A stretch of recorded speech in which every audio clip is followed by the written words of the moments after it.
당신은 31살입니다. 지난 6년 동안 안 먹고 안 입어가며 꾸준히 저축해서 마침내 1억 원을 모았습니다. 내 집 마련을 위한 소중한 종잣돈이죠. 봐둔 아파트도 있습니다. 출퇴근하기 괜찮은 위치에 있는 방 3개짜리 매매가는 6억 원 정도입니다. 그런데 주변에서 가만히 두질 않습니다. 부동산 중개사장님은 지금이 바닥이라며 더 오르기 전에 잡아야 한다고 압박합니다. 매물이 금방 빠진다고 겁을 주죠. 부모님은 언제까지 남 좋은 일 시키며 월세 낼 거냐고 만날 때마다 재촉하십니다. 3년 전에 영끌에서 집을 산 친구들은 인스타그램에 한강뷰나 새로 리모델링한 것을 사진을 올리며 말합니다. 역시 부동산이 답이야. 너도 빨리 사. 하지만 당신은 통장에 든 1억 원을 보며 계산기만 두드리고 있습니다. 주택담보대출 금리 4.5%에 집값의 70%인 4억 2천만 원을 대출받는다고 가정하면 한 달에 나가는 이자만 158만 원입니다. 원금 상환까지 합치면 숨만 쉬어도 230만 원이 통장에서 빠져나갑니다.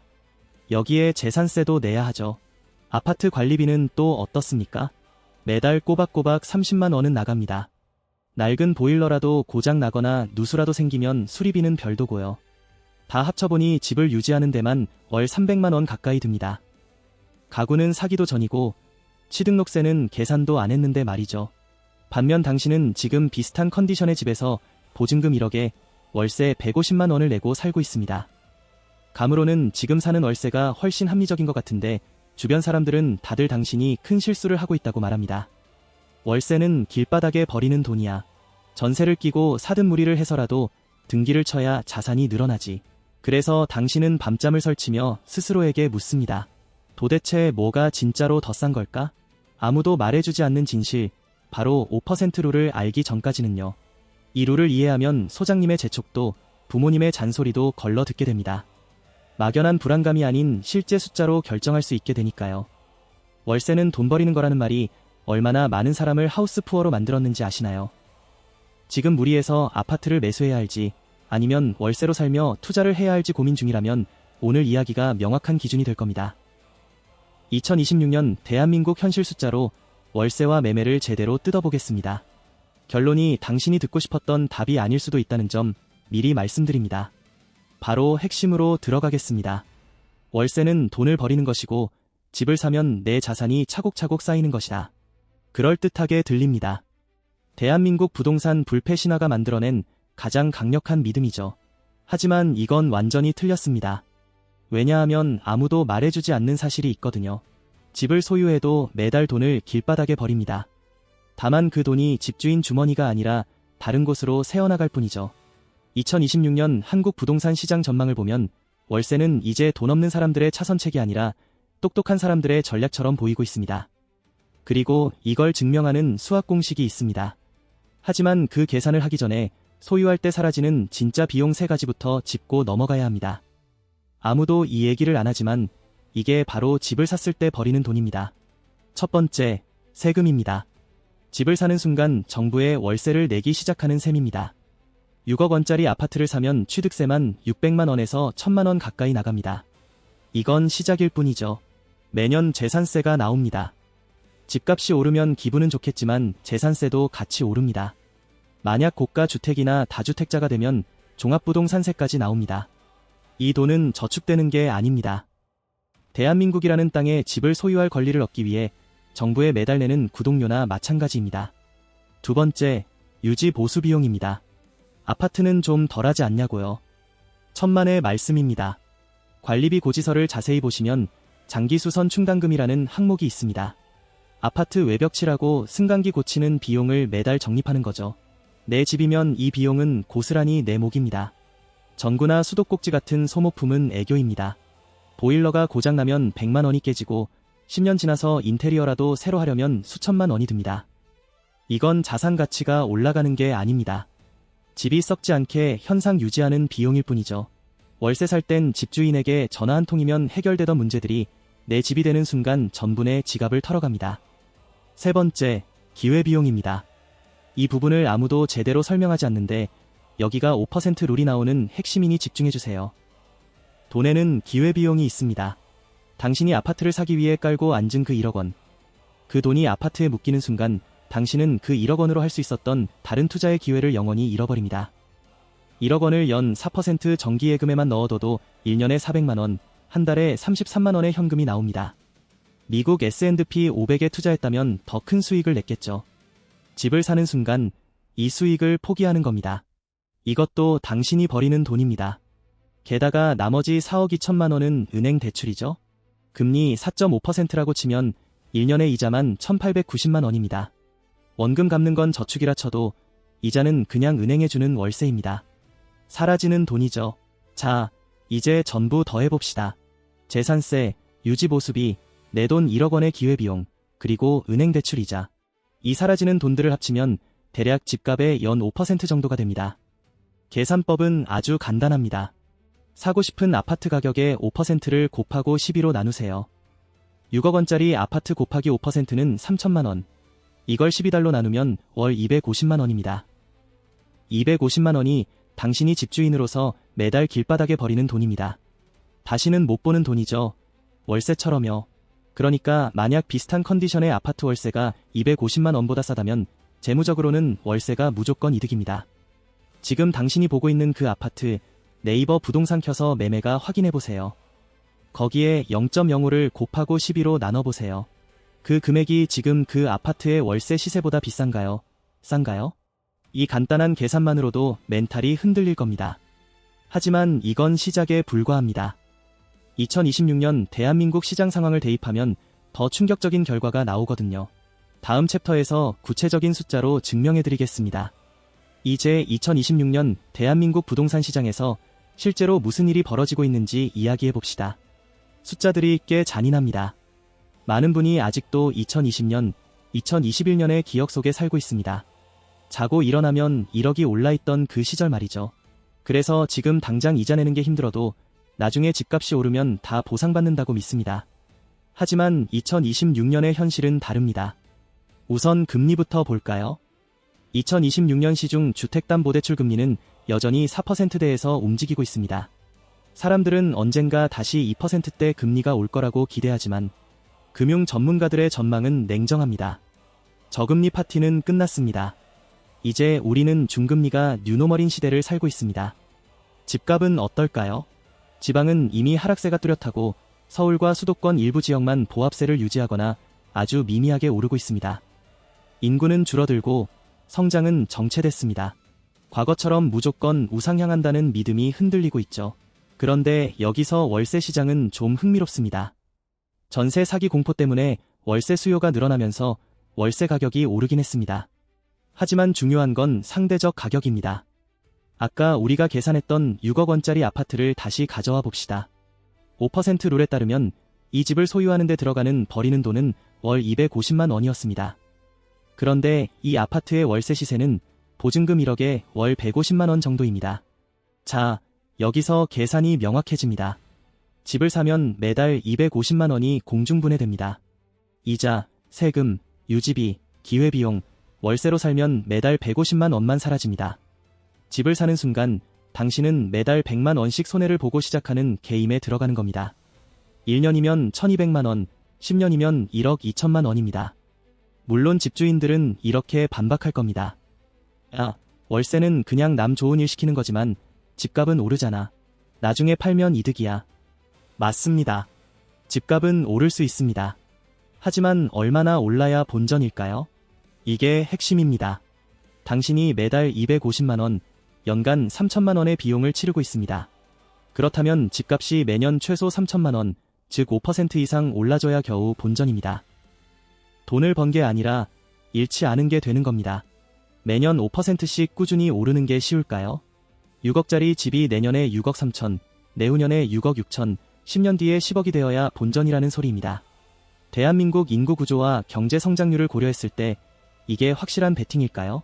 반면 월세 사는 사람은 어떨까요?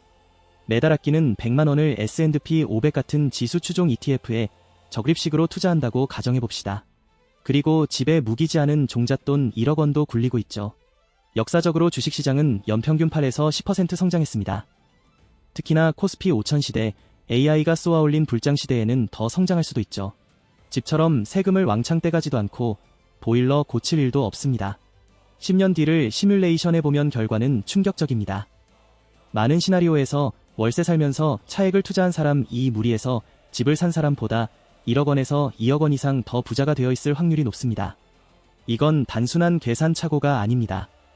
인생의 10년을 갈아 넣은 결과가 뒤바뀌는 겁니다. 물론 집을 사는 게 유리한 조건도 있습니다. 첫째, 그 집에 최소 10년 이상 뼈를 묻을 각오로 살 때 취득세와 복비 같은 거래 비용을 상쇄하려면 시간이 필요합니다. 둘째, 대출 없이 현금 비중이 아주 높을 때 이자 비용이 줄어드니까요. 셋째, 집값이 물가 상승률보다 훨씬 가파르게 오르는 상승장 초입일 때. 하지만 2026년 지금은 어떤가요? 금리는 높고 집값은 고점 논란이 있고 상승 여력은 불투명합니다. 이런 상황에서 월세는 돈 버리는 것이라는 낡은 격언만 믿고 덜컥 등기를 치는 건 재테크가 아니라 자살골이 될 수 있습니다. 그런데도 사람들은 왜 기를 쓰고 집을 사려고 할까요? 그래도 내 집이 주는 안정감이 있잖아. 월세는 계속 오르잖아 라고 말합니다. 다음 챕터에서 그 심리적인 함정과 반박할 수 없는 핑계들에 대해 팩트 폭격을 해드리겠습니다. 지금 이 글을 읽고 계신 집주인분들 혹은 예비 매수자분들은 속으로 이렇게 외치고 계실 겁니다. 아, 계산기 두드리는 소리 하지마.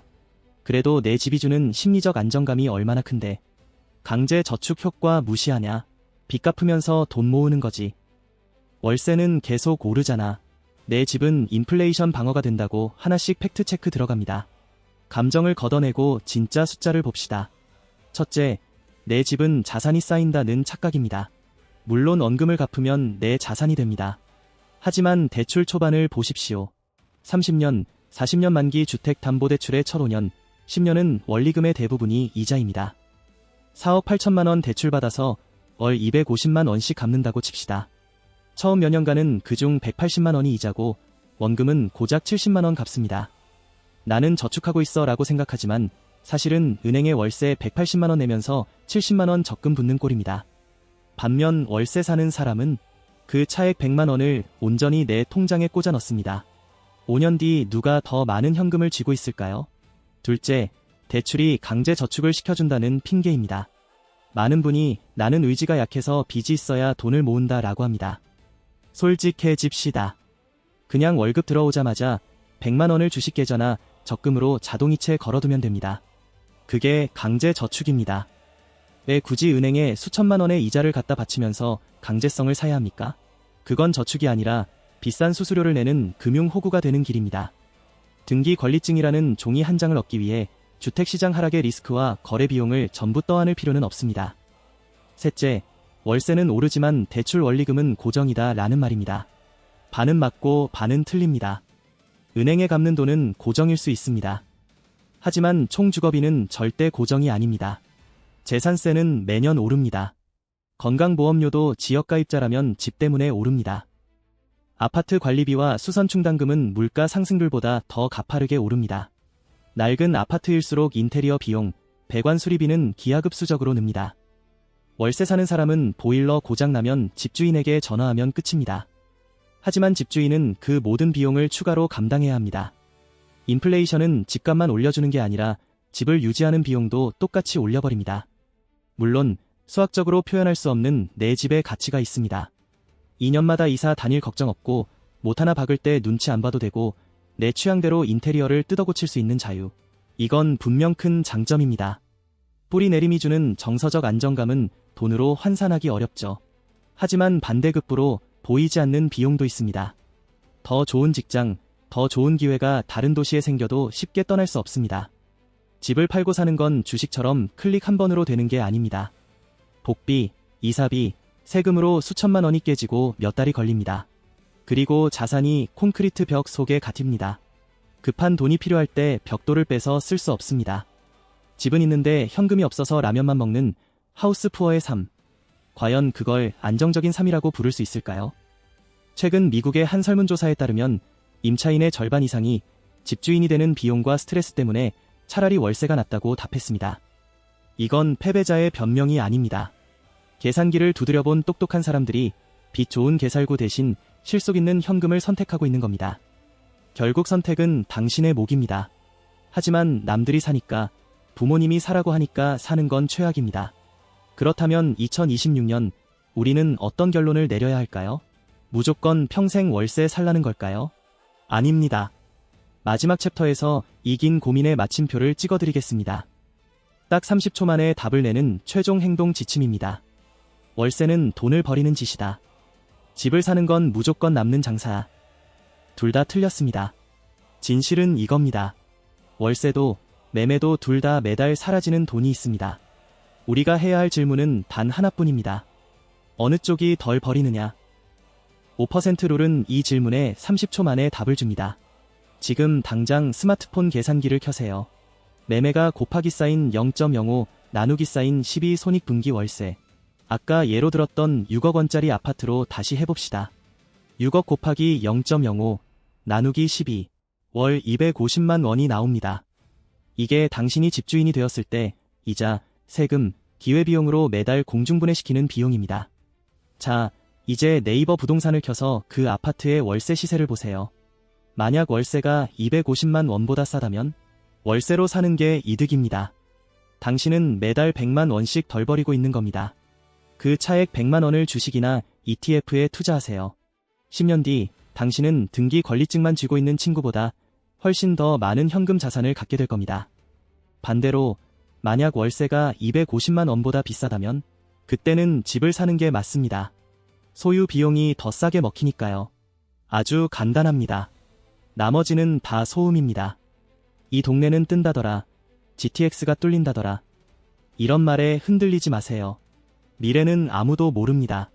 하지만 지금 당장 당신 지갑에서 나가는 돈은 팩트입니다. 단, 주의할 점이 하나 있습니다. 이 룰은 영원하지 않습니다. 시장은 변합니다. 금리가 다시 2%대로 떨어지거나 집값이 폭락해서 5% 룰의 결과가 뒤집힐 수도 있습니다. 그래서 당신은 지금 이 순간의 숫자로 직접 계산해야 합니다. 10년 전 부모님이 집 샀던 시절의 금리가 아니라 5년 전 친구가 대박났던 시절의 가격이 아니라 2026년 오늘의 숫자로요. 마지막으로 이 말을 꼭 기억해주세요. 주변에서 당신에게 월세는 돈 버리는 거야, 빨리 집 사라고 말하는 사람들, 그들이 당신의 인생을 책임져주지 않습니다. 당신이 집을 사면 누가 돈을 벌까요? 수수료를 챙기는 부동산 소장님, 이자를 받는 은행, 취득세를 걷어가는 정부, 그리고 우리 애가 드디어 서울에 아파트 샀다며 자랑하고 싶으신 부모님입니다. 정작 대출 이자에 허덕이며 라면을 먹어야 하는 건, 등기친 그 집에 갇혀 이직의 기회를 놓치는 건 오로지 당신 몫입니다. 당신이 똑똑한 결정을 내려도 당신에게 돈 주는 사람은 아무도 없습니다.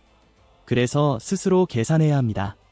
자, 이제 영상을 끄고 나가서 직접 계산기를 두드려 보세요. 집값 곱하기 사인 0.05 나누기 사인 12.